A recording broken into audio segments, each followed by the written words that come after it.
তুলসীর থান এই মাটি দিয়ে বানিয়েছি। যেহেতু আমি উনুন বানাই, তো অনেকেই শর্ট ভিডিও দেখে বলছিল যে এটা আবার কোন ধরনের উনুন।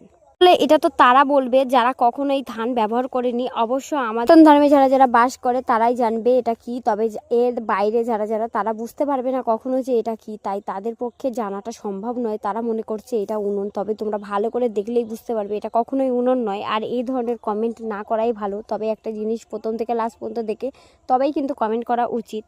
আর এই তুলসীর থানটা কিন্তু আমি বানিয়েছি একটা তুলসী গাছ বসাবো বলে, আর খুব সুন্দর তুলসী থানের ভিতরে ঘর করে সেখানে ঠাকুর রাখবো, ঠাকুর বসাবো, আর সেই ঠাকুরের পুজো করব বলেই কিন্তু করা। তবে দেখো এটা কিন্তু প্রথম থেকে দেখলে লাস্ট পর্যন্ত বুঝতে পারবে যে এটা আমি কি বানিয়েছি।